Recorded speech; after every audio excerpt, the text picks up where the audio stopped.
बिस्मिल्लाहिर्रहमानिर्रहीम, अस्सलाम वालेकुम, welcome to the farm fit. जैसे जैसे गर्मी आती है वैसे वैसे कई किस्म के मसले मसाइल हमें देखने को मिलते हैं, जिसमें एक जो मेजर मसला है, जो आजकल इतनी शिद्दत की गर्मी पड़ रही है और इस गर्मी में जो मेजर मसला हमें देखने को मिलता है वो है डिहाइड्रेशन का। अब डिहाइड्रेशन जो है हर दूसरे बंदे को हो रही है, क्योंकि सूरज की तपिश बहुत ज़्यादा है, गर्मी बहुत ज़्यादा है, पसीना बहुत ज़्यादा निकलता है। पानी जो है हम वैसे इस्तेमाल नहीं करते जैसे हमें इस्तेमाल करना चाहिए, तो इसीलिए हमें अक्सर जो है ये देखने को मिलता है कि बॉडी जो है वो डिहाइड्रेट होती है।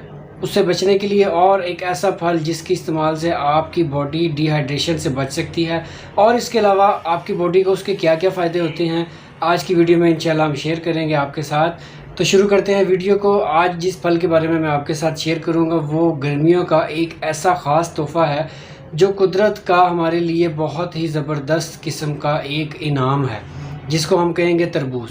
तरबूज जो है ये एक गर्मी की शिद्दत में एक ऐसा तोहफ़ा है हमारे लिए, एक ऐसा इनाम है कुदरत की तरफ से, जिसका होना हमारे लिए बहुत ज़्यादा फ़ायदेमंद साबित होता है। जैसा कि मैंने वीडियो के स्टार्ट में बात की कि बॉडी जो है वो बहुत ज़्यादा डिहाइड्रेट होती है गर्मी की वजह से, शिद्दत की वजह से, बहुत ज़्यादा पसीना निकलने की वजह से, तो उसका बेहतरीन जो एक मुतबादिल है वो है तरबूज का इस्तेमाल। तरबूज जो है वो आप जानते हैं कि 90% वाटर बेस होता है, इसमें पानी की मिकदार तकरीबन 90% होती है। इसके अंदर कई किस्म के विटामिन, कई किस्म की बीमारियों का ये एक इलाज है।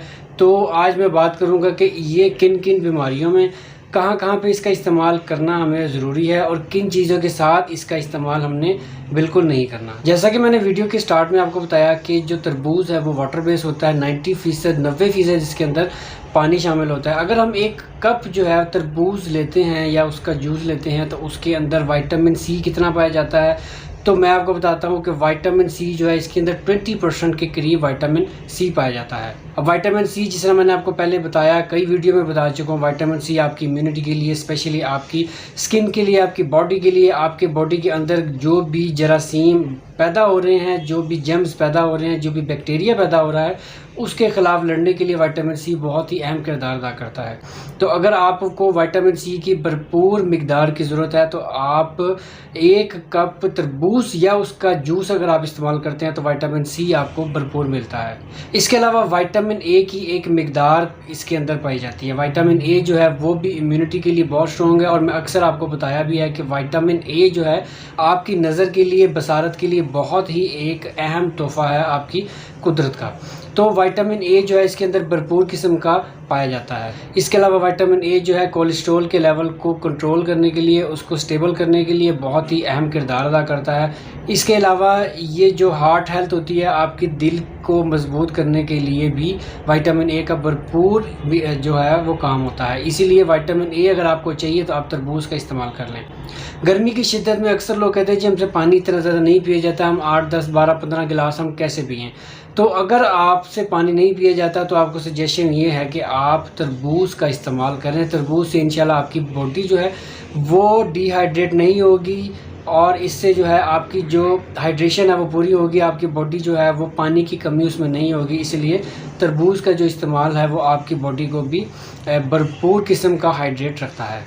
इसके अलावा आजकल हर दूसरे बंदे को स्ट्रेस का बहुत ज़्यादा इशू देखा गया है। स्ट्रेस जो है वो हर दूसरे बंदे को स्ट्रेस होता है, काम का स्ट्रेस है, बच्चे हैं उनको पढ़ाई का स्ट्रेस है, एक जो वर्किंग वूमेन है, जो एक घर में काम करने वाली औरत है, उसको घर का स्ट्रेस है, अक्सर लोगों को कारोबार का स्ट्रेस है, मतलब हर दूसरे बंदे को स्ट्रेस लेवल जो है वो बहुत ज़्यादा है। तो स्ट्रेस के लिए एक ऐसी चीज़ आती है जिसको मैग्नीशियम कहते हैं। मैग्नीशियम जो है वो स्ट्रेस के लिए बहुत ही फ़ायदेमंद होती है। अगर आप किसी साइकियाट्रिस्ट के पास जाते हैं तो वो आप अगर उसको बताते हैं कि मेरा जो है ये स्ट्रेस का इशू है, तो वो आपको स्ट्रेस से निजात के लिए कोई ऐसी मेडिसिन देगा जिसमें मैग्नीशियम पाया जाता है। तो इसीलिए मैग्नीशियम का इस्तेमाल स्ट्रेस से बचाता है। लेकिन अगर हम तरबूज की बात करें तो तरबूज के अंदर भी मैग्नीशियम की एक ख़ासी मिकदार पाई जाती है। तो इसका मतलब ये हुआ कि अगर आप तरबूज का इस्तेमाल करते हैं तो आपकी बॉडी को मैग्नीशियम मिलता है और मैग्नीशियम जो है आपको स्ट्रेस से भी बचाता है। इसके अलावा हर दूसरे बंदे को आजकल ब्लड प्रेशर का बहुत ज़्यादा इशू हम देखते हैं। किसी का ब्लड प्रेशर बहुत ज़्यादा शूट कर जाता है और किसी का ब्लड प्रेशर स्टेबल नहीं रहता। तो ब्लड प्रेशर को कंट्रोल करने के लिए पोटाशियम का जो इस्तेमाल है वो बहुत ज़्यादा ज़रूरी है।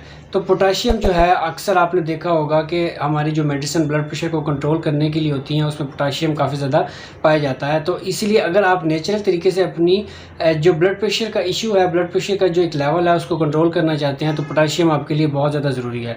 तो पोटाशियम जो है अगर हम देखें तो तरबूज़ के अंदर पोटाशियम की एक मकदार पाई जाती है, जो आप अगर इस्तेमाल करते हैं तो आपके लिए ब्लड प्रेशर को कंट्रोल करने के लिए भी ये काफ़ी हद तक काम करता है। शुगर के पेशेंट जो हैं उनके लिए भी तरबूज़ बहुत अच्छा है, लेकिन अगर आप चीनी के बगैर, नमक के बगैर इसका जूस इस्तेमाल करेंगे तो आपके लिए बहुत ज़्यादा फ़ायदेमंद है।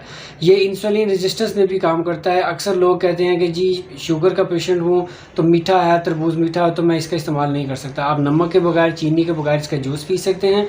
या अगर थोड़ी मकदार, देखिए जी excess of everything is dangerous, यानी कि हर चीज़ का जो इस्तेमाल है, ज़्यादा इस्तेमाल वो आपके लिए डेंजरस भी हो सकता है। तो इसीलिए आपने इस्तेमाल करें, इसका लाजमी इस्तेमाल करें, लेकिन एक हद तक। ये नहीं है कि आप अगर आपके सामने तरबूज आया तो आपने पूरी प्लेट या पूरा एक तरबूज ख़त्म करके ही सांस लेना है, तो फिर तो ऑब्वियसली आपको प्रॉब्लम भी करेगा।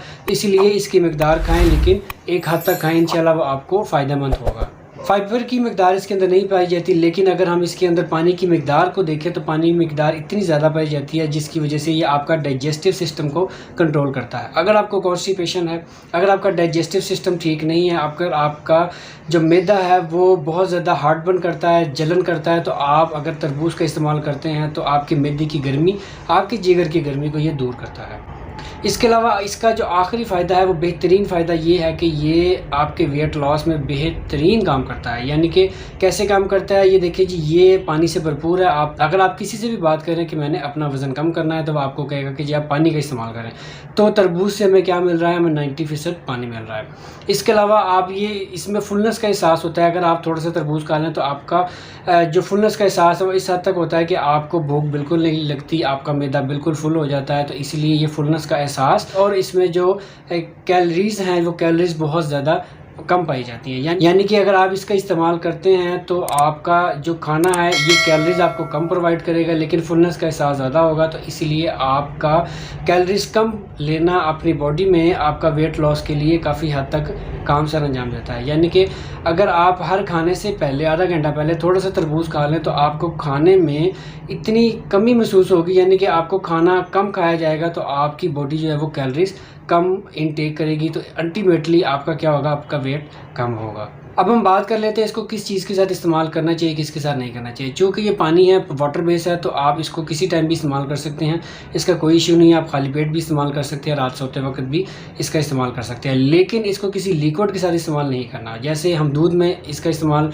हमने नहीं करना। अगर हम इसके पहले या बाद में हम पानी का इस्तेमाल करते हैं तो डायरिया का इशू बहुत ज़्यादा आ सकता है। तो इसीलिए पानी का भी इस्तेमाल इससे पहले या बाद में नहीं करना, और स्पेशली दूध, डेयरीज जो है इसके साथ आपने इसका इस्तेमाल नहीं करना।